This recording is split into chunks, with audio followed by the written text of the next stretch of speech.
we're going to have a short conversation here. And just to open it up, though, I want to make a few remarks.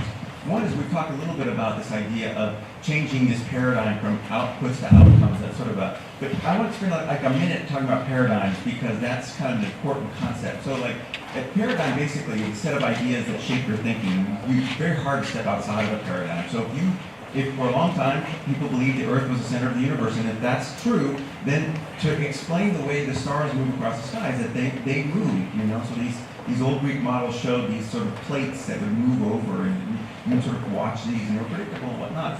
But then Copernicus comes along and says, well, you know what? I think actually we're moving. Maybe those stars are actually in the one place, but we're moving. So it's a very different concept, and it takes a shift in consciousness, a shift in your paradigm, to be able to sort of understand more fully what's actually happening, the truth of what's happening. So I'm going to two paradigms really quickly. One is differential diagnosis. This is how every doctor is trained. So a doctor is trained to look at you, look at your symptoms, and try to figure out things that look the same are actually caused by very different sources. So maybe you're experiencing some chest pain. That could be indigestion, that could be a heart attack. This is the way a doctor will go through and start diagnosing what you're experiencing. Epidemiologists look at things differently. They look at things that are very different, but they have the same source. So you can sort of, if you are living under a lot of stress, you may end up dying of a heart attack. You may end up dying of some other of chronic disease, but there may be something that makes you more vulnerable to those diseases in the first place.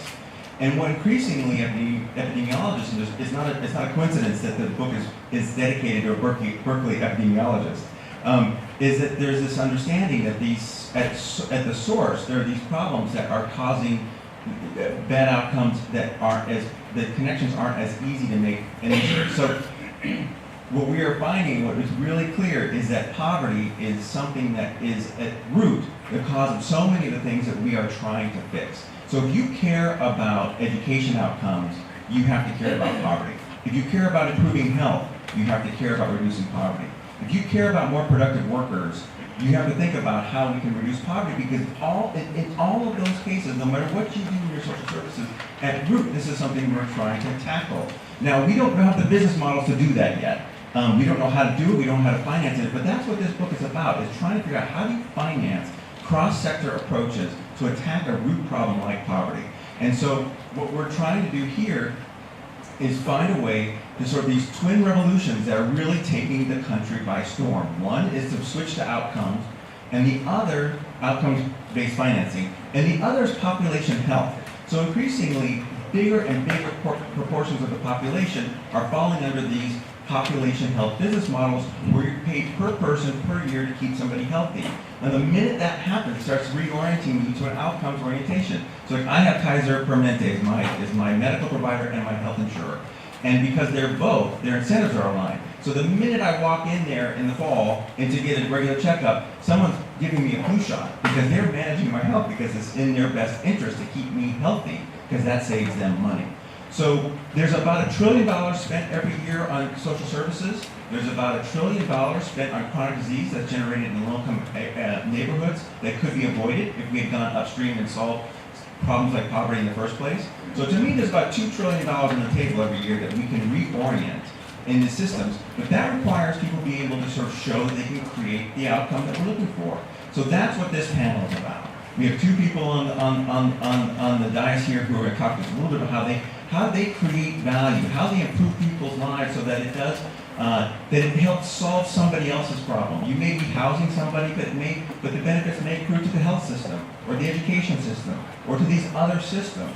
And they're really on the vanguard of trying to figure some of this work out. Now, I am not going to read their bios. That's in your presentation here. I mean, in your forms. But I would just say, well, we have Carol Naughton, who's CEO of Purpose Built Communities, and then we also have Wayne Carson, who is head of ACH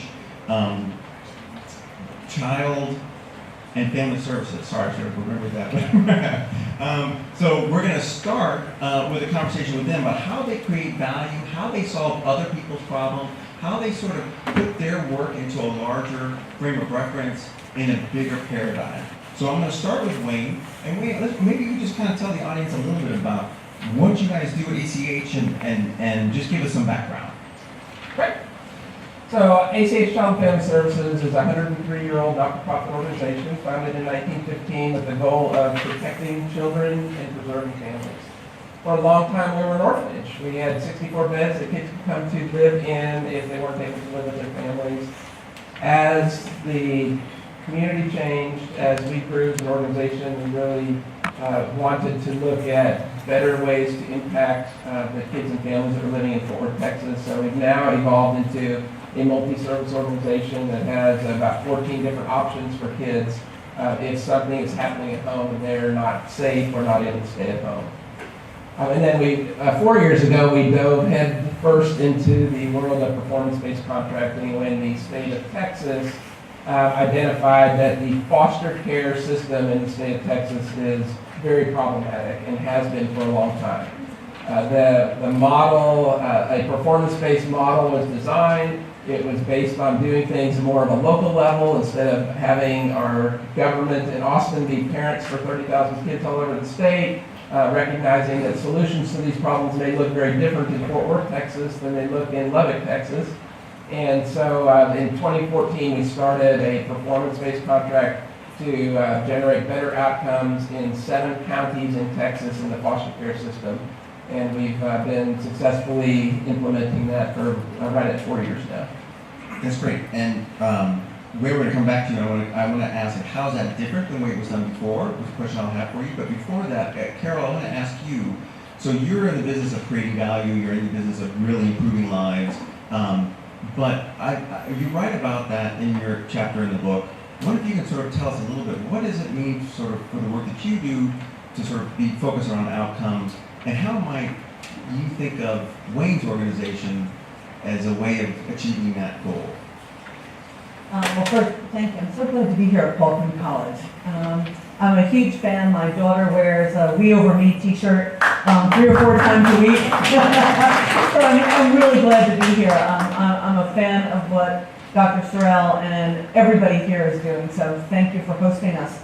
I work for Purpose-Built Communities. We are a not-for-profit pro bono consulting group, and we help local leaders around the country create great neighborhoods that are designed to have broad, deep, durable pathways out of poverty for low-income families. We have a very clear model that includes high-quality mixed-income housing, a cradle-through-college education pipeline, and community health and wellness programs and facilities that create what one of my friends calls the quality of life infrastructure.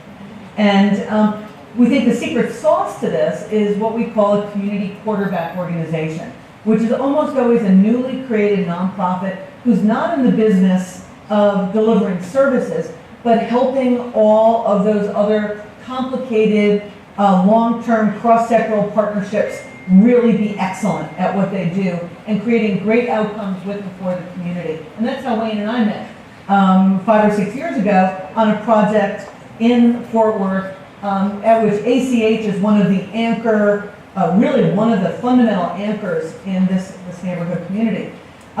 We started our work at Purpose-Built in a project in Atlanta in the East Lake neighborhood 23 years ago. I've been working on that project in one way or the other for 23 years. So I was a child when we started. And I say that because breaking the cycle of poverty is not something we're going to do in a 3-year grant cycle. It's long-term, committed work. It's figuring out how we build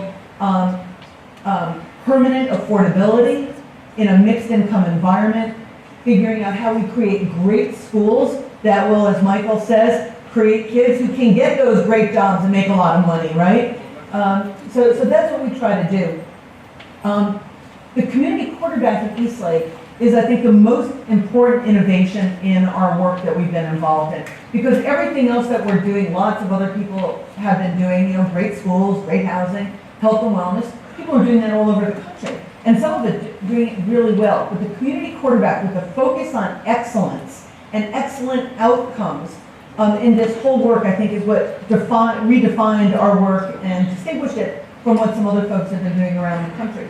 So this idea of excellence and the idea of not just being satisfied when you've got a number of kids in early learning, for example. That's great, we want them in early learning, but how many of those young people, how many of those little geniuses are ready for kindergarten at the next phase? So we're looking at those, not just the numbers of kids, but are they meeting the milestones along the way that will get to the outcomes? We like to think of it that our neighborhoods are producing healthy, economically mobile young people.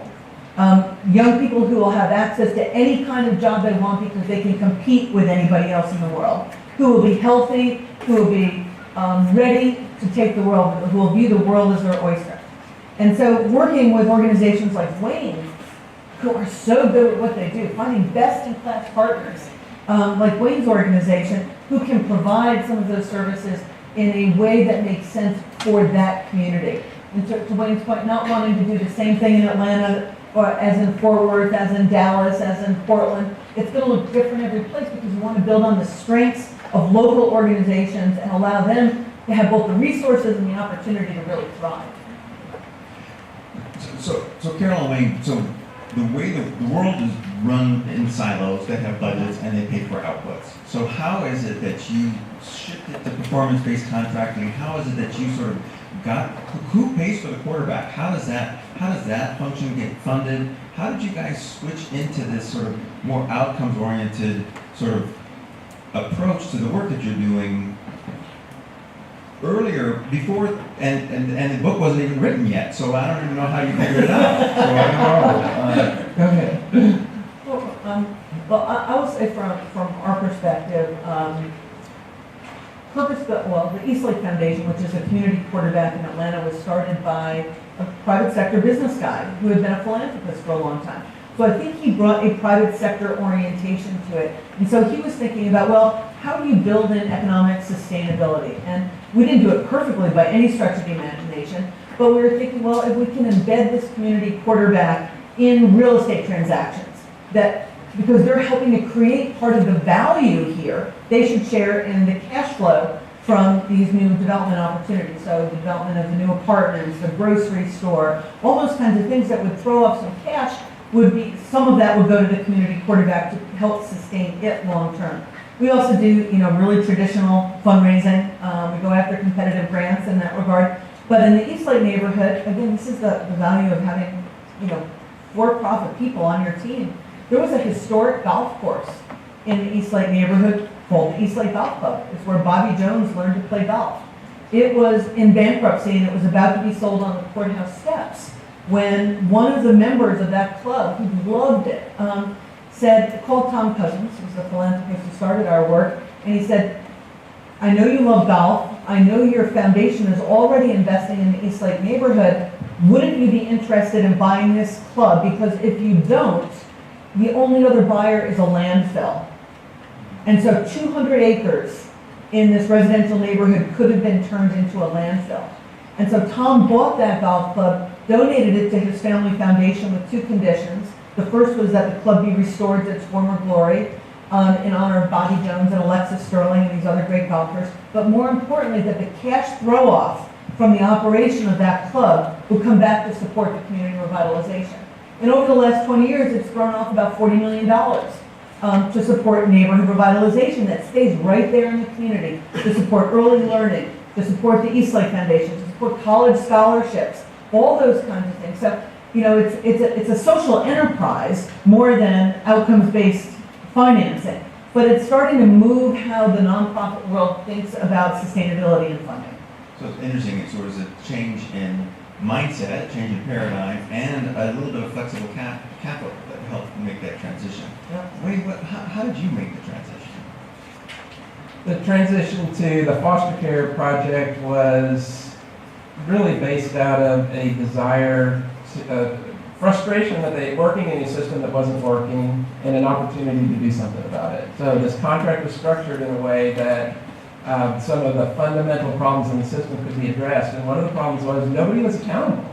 There was, if you didn't have enough foster homes, if you had kids that had too many behavior problems and nobody could take them, there wasn't anybody whose job it was specifically to fix that and to do something about it. Our contract the buck stops with us. I mean, we are fully accountable for providing services for every child in our 7 counties. So, it was an opportunity to do something about it.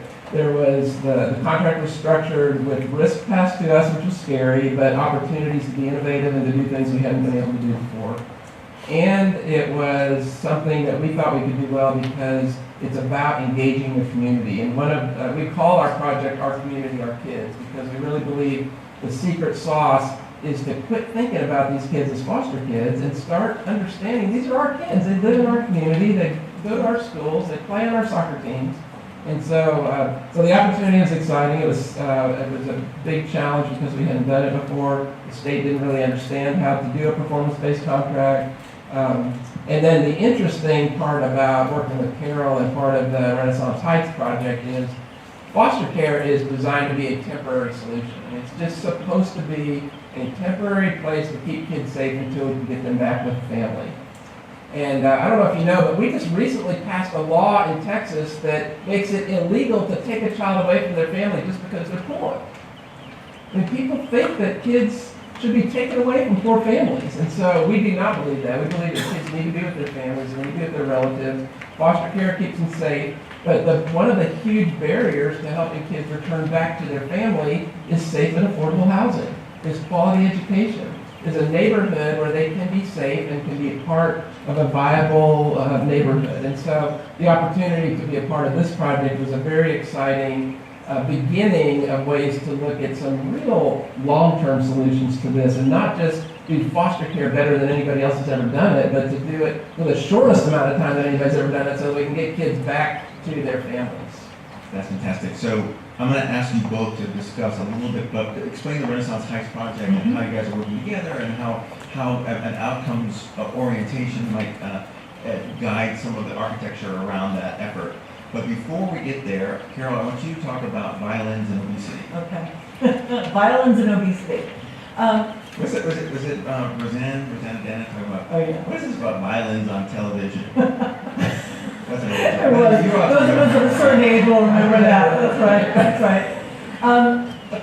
When I started working in the East Light neighborhood in 1995, almost all the children were overweight.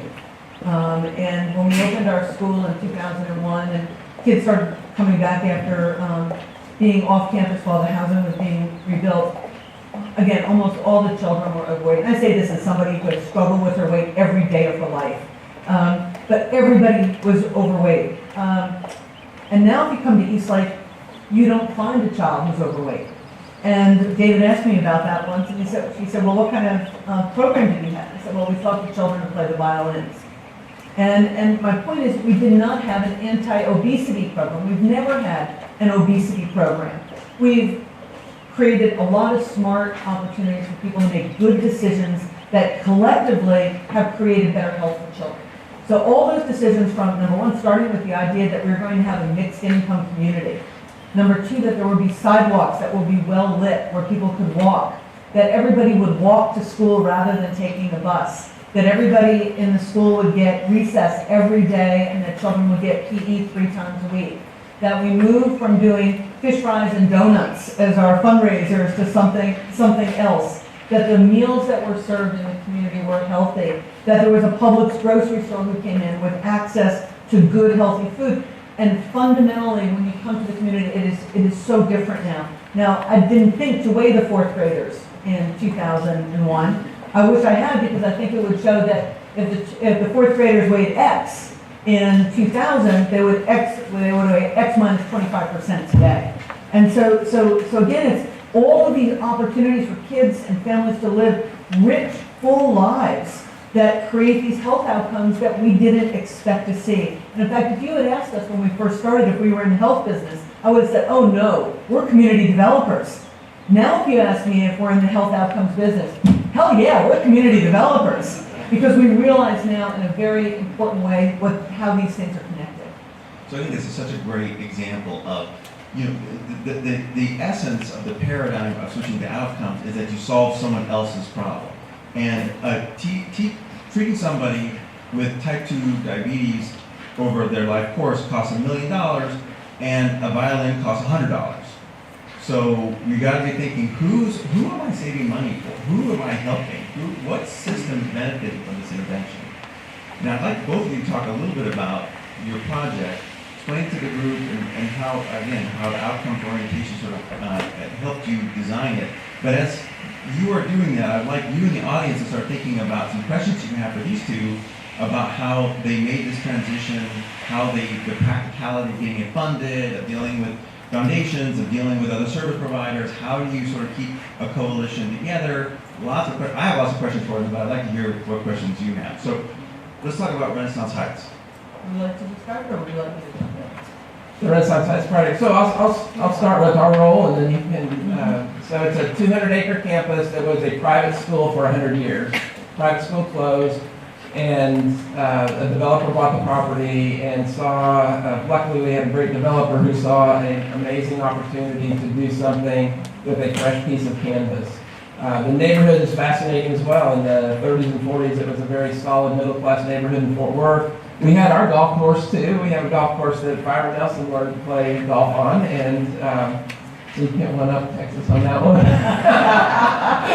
But the developer, so the developer had a plan for some retail development, some housing, and then he had this 20-acre campus of historic buildings that he didn't know what to do with, and so started looking for a partner. Talked to some colleges, talked to some hospitals, and we crossed paths and proposed to him how we could use and renovate these 1925 buildings into allowing us to expand the scope of services and the quality of services that we were able to deliver. So we actually had 20 acres and 10 buildings donated to us in order to begin redeveloping those buildings, and we were the first ones out there basically, and that kind of, I think, helped start a little bit of the momentum for all of the retail that came next. We now have 140 apartment units. We have our children's hospital has built a clinic. Our YMCA is building a new Y.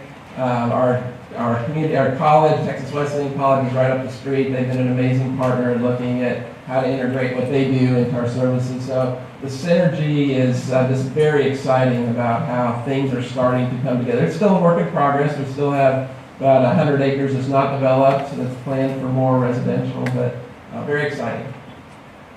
Purpose Built was invited to that project after Wayne's organization had already moved out and already started the renovation of the old school to provide a really cool campus for ACH.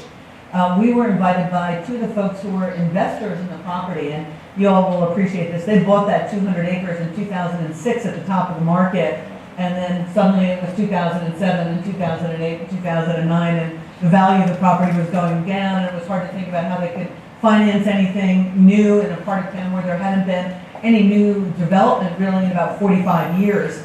And they were listening to a book on tape. They were listening to Tom Brokaw's, one of his books, and he was talking about East Lake and Purpose Built. And they were in upstate New York on the Northway, if any of you been up there, and they pulled over on the side of the road and pulled us up on their phones and called us that afternoon. And what we were able to do is help them and some of their partners think about how they could work together in an effective way.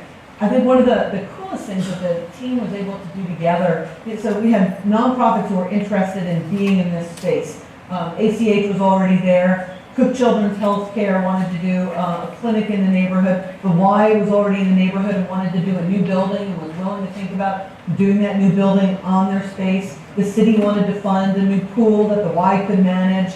There was a new charter school that was like K-5 and wanted to go through K-12, but there was no new residential that was part of it.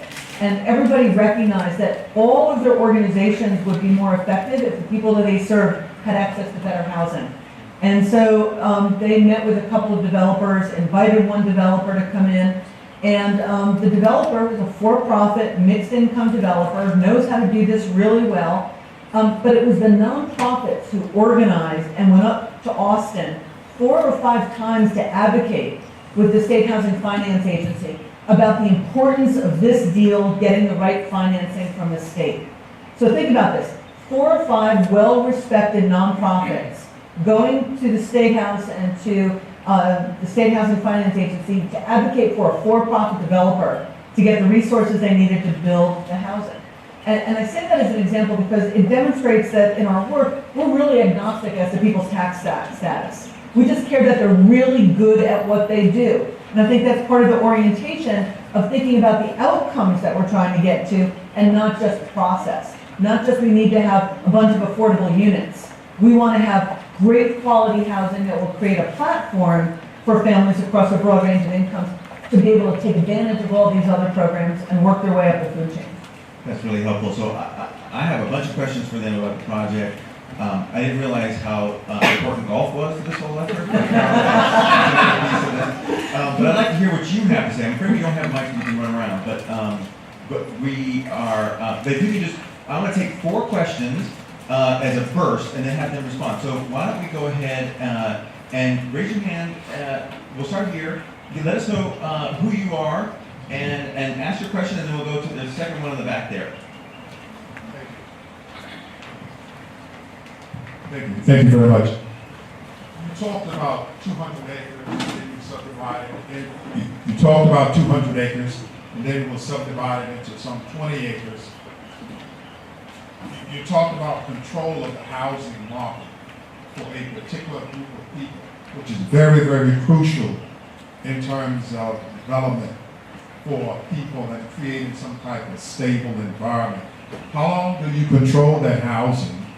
And what about some of the other factors that go into making a viable and effective family, such as education, employment, those kind of things? Because I guess you get a pretty good return on the investment. Somebody mentioned $40 million, and that ain't no peanuts. Yeah, a great question. The one in the back, and anybody else? We'll come back up here for a third one, and we'll work over here. So we've got our 4, and then I'll put it back to you two. Hi, Clyde Valentine at SMU Meadow School of the Arts. I run a center called Ignite Arts Dallas. I focus on speaking purpose of place. This question is for Carol, specifically on the development side. Mixed income. Can you just unpack that a little bit more for us? What specifically you mean in terms of sort of economic considerations? And you have research thus far on the benefits of developing that way that you can share with us. Great questions. You guys are getting ready, right? I'm trying to remember, but my memory is... Third question here, and then we'll go to one fourth question. Hi there, my name is Sagar Desai. I work for the Commit Partnership in Dallas, and I guess as we're talking about outcomes-based financing and changing outcomes, how are we really going to systemically change outcomes if we aren't also talking about systemic racism and the role that that plays a part in creating poverty and looking at who's at the table when we're making decisions for communities and on behalf of communities, because when we're talking about solving the root cause of poverty, a large part of that, almost all of it, is systemic racism. Okay, you just hand that over to your colleague here. Okay, perfect. Hello, my name is LaShera Walker, and I'm with St. Philip's School and Community Center. And when you talked about the state finance housing agency and those nonprofits coming together to be advocates on that behalf, how did that look as far as the funding for the actual families? And was that something that went partnered with the city? How did that relationship look to where it trickled down and the families were able to benefit from that? Great questions. Thanks to the audience for that. Who wants to start here? And I'm happy to help. Help us remember. Yeah. Well, okay, so let's start with the last one first. So Okay. so funding, and I think it's a really important part of this story too, that there's a policy component to that. We haven't talked about that as much, but that's really critical. So thank you. Do you know Becky Nettle, who is now working with? So she was the person who kind of organized all of those nonprofits to go up. Becky, who used to work for Uplift Charter School, now works for St. Philip's. So what they went up to advocate for was for the resources to build affordable housing in a mixed income environment. And so they needed to get an award of 9% low-income housing tax credits that could be used to build this mixed income housing to create permanent affordability for families between 50 and 60% of area median income. So the resource stays in the building, it's in the capital stack of the building, and it's an important way to be able to deliver affordable housing that will remain affordable for 30 years at this stage of the game, and we anticipate that it will remain affordable beyond that. But there's a 30-year restriction that comes along with that. So I'm kind of answering two of those questions at once. The other thing that when we talk about mixed income housing, we really are true believers in delivering affordable housing in a mixed income environment. We know concentrating people in poverty does not create great outcomes for anybody. I mean, that's proven, right? We know that. I heard a doctor say not long ago that living in concentrated poverty is like breathing polluted air. The longer you do it, the worse it is for you. So we start there. And when we talk about mixed income, we're almost always talking about a rental community, and there may be a home ownership strategy as well, but a rental community that serves families. Ideally, we would say 1/3 really deeply subsidized. Families who are subsidized through the public housing program or Section 8 or project-based rental assistance, so you can serve families below 30% of area median income. And then a tax credit tranche, which serves families between like 50 and 60% of area median income. And then the last third, we'd love to see true market rent, whatever the market will bear, with an expectation that over time, as the neighborhood becomes more successful, the schools are performing well, you will attract some higher income families into those units, which means you will also attract neighborhood serving retail, grocery stores, restaurants, the kinds of things that every neighborhood wants, but are dependent upon both density and some of the families in that neighborhood having enough expendable income to support those businesses. So that's kind of how we think about mixed income. That's how we advocated up in Texas. I want to give a shout out to the Uplift Charter School people who are the education partners in the Renaissance Heights project. They made a real key policy change. Want to think about what these policy levers are, both at the state and state government level, but also within organizations. They made a policy change that prioritized attendance for kids who lived in these new mixed income apartments, to make sure that kids who moved into this neighborhood, into these new housing, and people who lived in the surrounding neighborhood would have the first priority to go to this school, as opposed to just saying kids in 2 or 3 zip codes would be able to go. So really a way to attract people to the neighborhood and housing that was newly built across incomes, and a way to have access to a great education outcome. I hope that kind of answers your question. Let me speak to the systemic racism question. We obviously need leadership that is representative of the community on our board. And in this community, the faith communities are very strong, and we have a very vocal, strong pastor of one of the faith communities who is on our board. We also have some very strong neighborhood associations who are involved. So decisions are being made with them at the table, with us at the table together, not them at the table, but us at the table together, so that the voice of the community is being heard.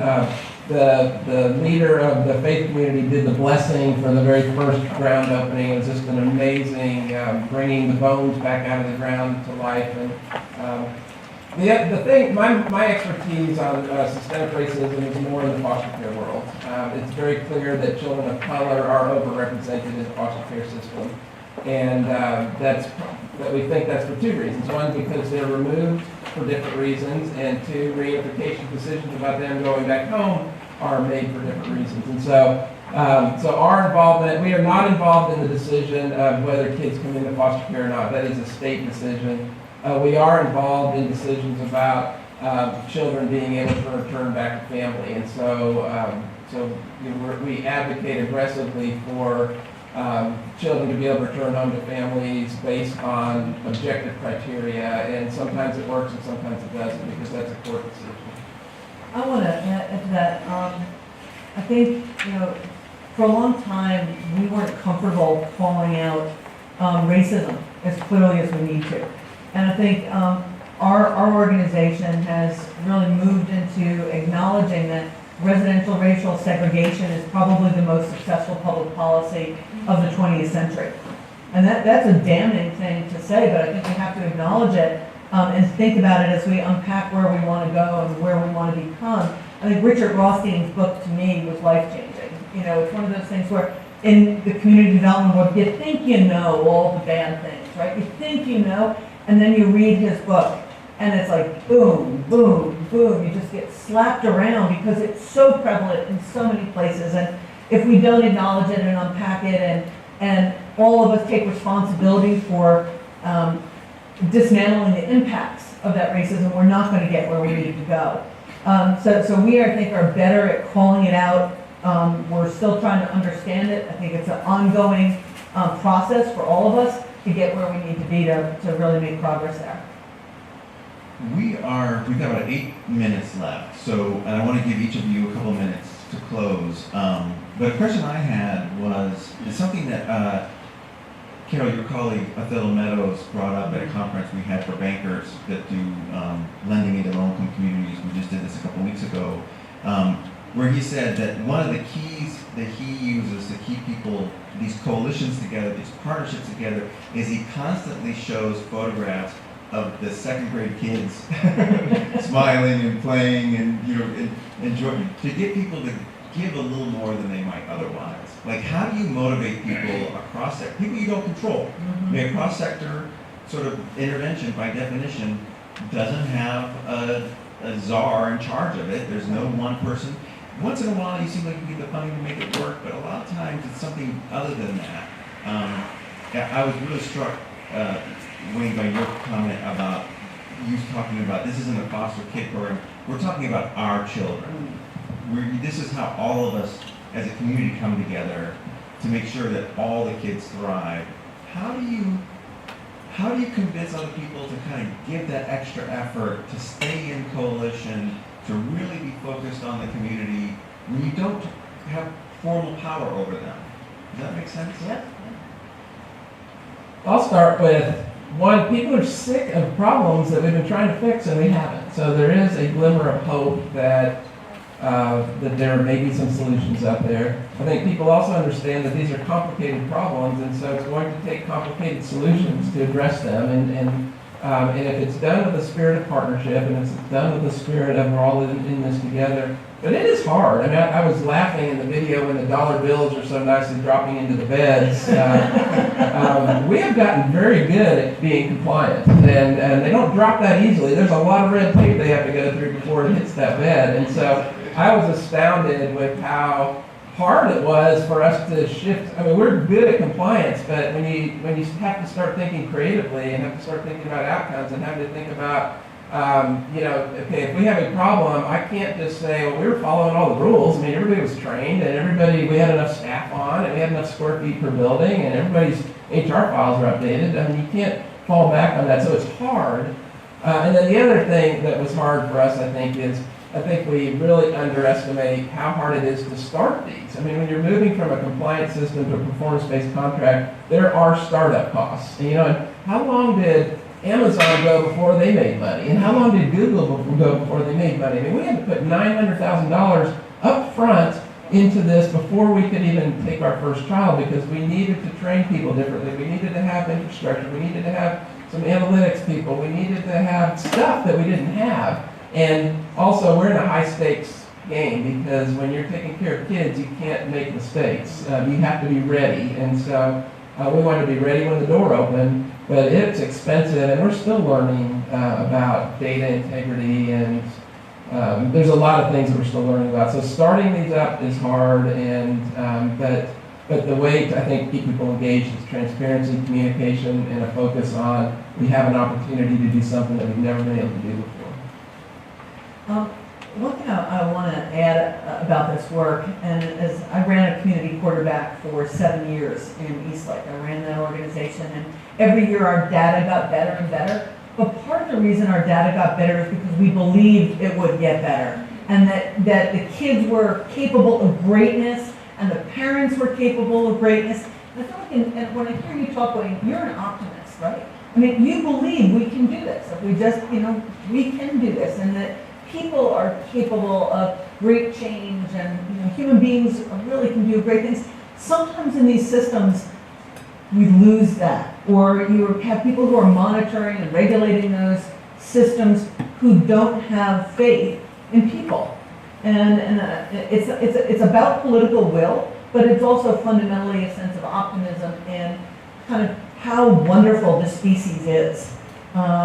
It's really it's an optimism thing and a belief in people that I think can help get you through the hard part, because nobody's ever going to say, oh, we can't do this, or kids can't be this smart, or adults can't make these changes. I think we have to be optimists. I was at a meeting last week, and there was those people, the people that believe that we're just trying to squeeze every dollar out of the state we can so I can own a golf course somewhere.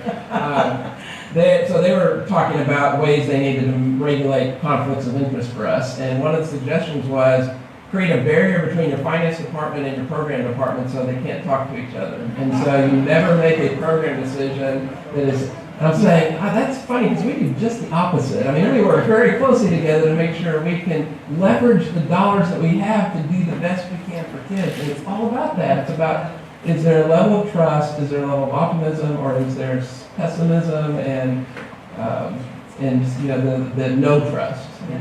Does anybody here work for HUD? Okay, good, we have a HUD person. So I was the general counsel at the Atlanta Housing Authority for several years, and my struggle with some of the regulations that came out, both the laws and the regulations that we had to comply, were every time somebody else made a mistake in some other part of the country, there was a new regulation or a handbook guide put in place to stop somebody from making that mistake again. Is that a fair way to put it? Yeah. Before I worked for HUD, I was a certified financial planner, so I'm used to this sort of stupidity. But I understand, you know, when you're thinking, worried about taxpayer dollars and, you know, headlines in the New York Times, but what it did is it systematically drove everybody with a little bit of creativity out of the system. And so you ended up with the people who are running the system are people who are content with being box checkers and bureaucrats as opposed to putting people first. And I'm not suggesting they're bad people, it's just that the systems have driven creativity out of them. You know, it's very exciting to see that creativity being unleashed by these new approaches to funding. I think is a really exciting part of this. We are almost out of time, so I'm going to give you each 90 seconds for closing thoughts. You've got a room full of people who are interested in this idea, who want to embark on it potentially. What's some advice you have to them as they get started? You've already given them great ideas, but any last words? I don't know about advice, but I'll tell you one thing I've learned is it is a marathon, not a race. I mean, this is not just, it's a great idea. Yeah, let's pay for outcomes. Getting there is hard, and so it takes vision, it takes persistence, and it takes a group of people that believe we can, but are willing to learn along the way and endure some mistakes and look for solutions, not look for blame. But it's a marathon. So we have not done any pay for performance financing yet, but we think we can get there as the market matures and we learn more about kind of what works and what doesn't work, and our data is stronger. Not in terms of the outcomes, but in terms of actually having data in different places where it's hard to get it. So I think we will get there, but one of the things is, you know, when you're talking about people and you're talking about such a vulnerable population that you serve, it's hard to talk about failure. But I think we have to recognize that we're going to fail, and we're going to make mistakes along the way, and we need to acknowledge that. And what was it, Jeff Edmondson used to say, fail forward, fail faster, so we can learn from those failures and keep moving forward, and not let, just because the first time we tried doesn't work, stop us. You know, we can be better than that. We can learn from what we've done and keep trying something else until we get it right. So that's a fantastic panel. I want to just leave you with one last idea about this idea about shifting paradigms. If you have children who are it's interesting. So most kids who need special education once they reach school need that not because they have some cognitive disability, but because of their experience has not given them the tools and resources they need to really engage when they arrive at kindergarten. It's as expensive to have one special ed student as it is to have a whole classroom of students. It's expensive to have kids not cared for. The work that Wayne's doing is making sure that more kids are arriving ready to learn because they've been cared for from the get-go. That is a way in which you're saving somebody else's, you're solving someone else's problem, you're saving somebody else some money. Similarly, Carol's work, making sure those kids Kids who are low income are 40% of low income kids who live under the poverty line are obese, and only 6% of middle income and upper income kids are. When you provide kids the sort of the resources, when they have a future orientation because they expect the world is going to be a good one, they're going to be that they're growing into, they're more likely to make better decisions about their health, and that saves a lot of money for the health system. So just please be thinking like, whose problem can I be solving? Who can I get in partnership with me? And boy, what a wealth of advice you got from this group. So please, these two, please join me in thanking Wayne and Carol.